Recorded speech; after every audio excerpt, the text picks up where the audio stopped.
So NBC News has a completely bonkers story about healthcare. Now, Obamacare has already been, just absolutely obliterated. So they repealed the individual mandate, which was part of the 2017 Republican tax law, and Trump has done a number of executive orders to try to, stealth eliminate Obamacare, almost get rid of all the marketing budget so that you stop people from signing up and don't give out the dates anymore. There's a bunch of tricks that they use to basically destroy Obamacare.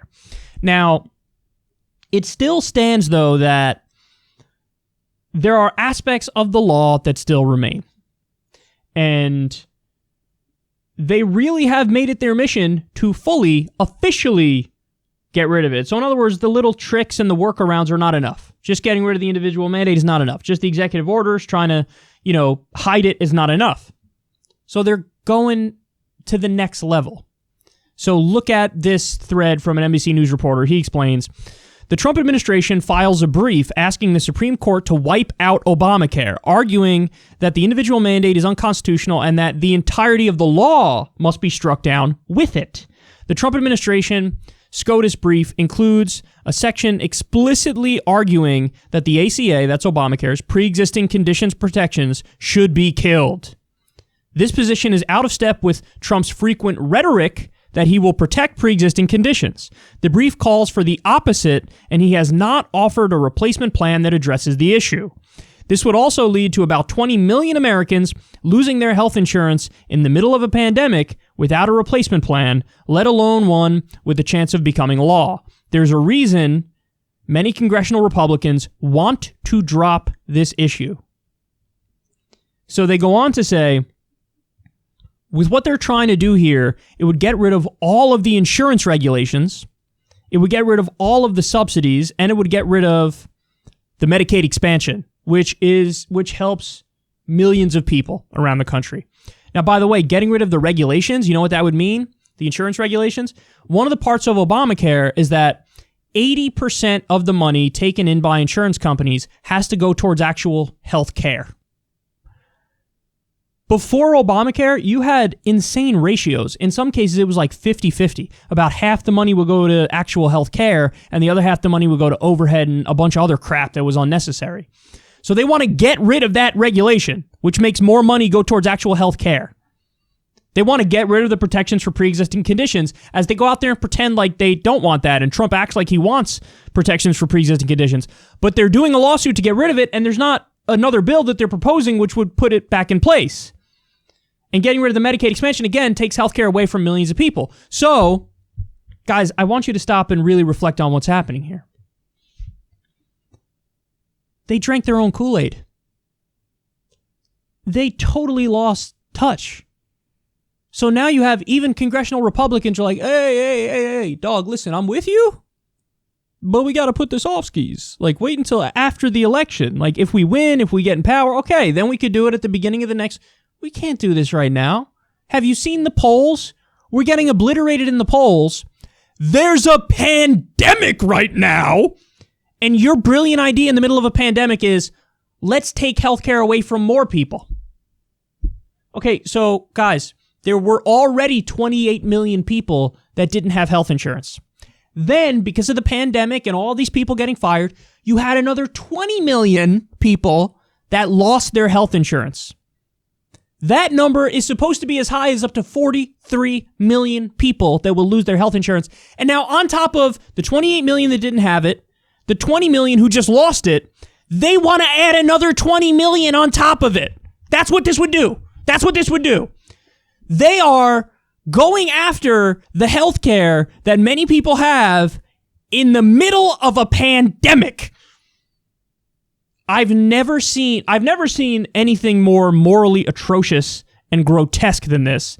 I mean, this is unethical, this is immoral, but it's also massively, colossally, tremendously stupid. Who does that? Somebody said to me the other day, it's starting to look like Trump wants to lose the election. I said, no, he doesn't. He definitely wants to win because he's Trump and he's got the big ego and he's a narcissist and all this stuff. But when they do stuff like this, it looks like he wants to lose the election. He doesn't, but it looks like he wants to lose the election. This happened in 2016 too, when he was out there. Remember the whole scandal of, he said over and over, Obama is the founder of ISIS, the founder. And then the news was like, what? You can't say that. The president's the founder of ISIS? The founder? There's an intellectual point to be made that the left makes about how, hey, you know, Obama and Bush before him and Reagan, all the way back to Reagan, they funded jihadists and to use them strategically against governments we don't like, and that's unacceptable. But he kept saying the founder of ISIS. Obama's the founder of ISIS. And then the media went after him and he doubled down. And for that brief moment, it looked to me like, oh, he might be trying to lose. Like the South Park episode where they had Trump trying to lose and he still won. That's what it looked like in 2016, but that was only for a brief moment. This is that moment now. You can't sue for 20 million more people to lose their healthcare in the middle of a pandemic. Are you insane? Are you mental? What is wrong with you? This is ludicrous, man. This is ludicrous. And by the way, this does show. I mean, it's always been the case that there are differences between the two parties. Unfortunately, there are too many areas of agreement on Wall Street deregulation, on endless war. The list goes on and on. But this is one of those issues where it's like, oh, there's no, like, Biden would not try to take healthcare away from 20 million more people. He would keep our terrible system intact where we have this stupid corporate middle ground that's Obamacare, where you got to buy private insurance through the private market and maybe expand Medicaid a little bit and do some tweaks around the edges. But make no mistake about it, they wouldn't try to kick 20 million people off of their health insurance in the middle of a pandemic. Who does that? Who does that? When even congressional Republicans who don't have good political instincts are like, stop, we're going to lose. You know something's wrong. You know something's wrong. So this is stunning even to me. But this shows you that some of the people in that administration, a lot of the people who Trump delegates the different things to, like when he brought all of Wall Street and Goldman Sachs into his administration to handle the economy, he brought the neocons to handle the foreign policy.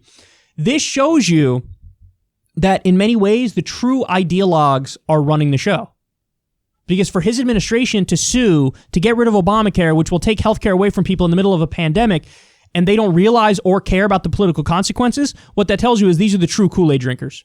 These are the people who really believe in right-wing economics, who really believe in corporatism, and who will defend it come hell or high water. That's what this is. To the point where they will take healthcare away from 20 million people. They'll piss on you and tell you it's raining. That's what this is.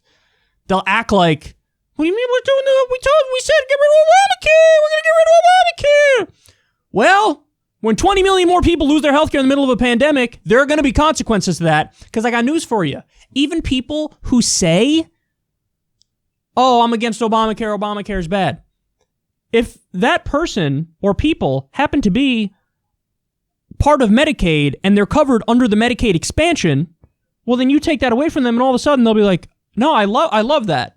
It's like those signs at the Tea Party rallies, keep your government hands off my Medicare. Medicare is the government. What are you talking about? So they don't realize. A lot of times people don't realize, hey, you have healthcare because of Obamacare. And then you take it away and they're going to be like, oh, I didn't mean that. I didn't mean that. This is vicious. This is as vicious as it gets. Taking away healthcare from 20 million people in the middle of a pandemic. That's what they're going to try to do. I'm at a loss for words. I mean, obviously I'm not, because I just babbled on this for an extended period of time. But now I'm at a loss for words.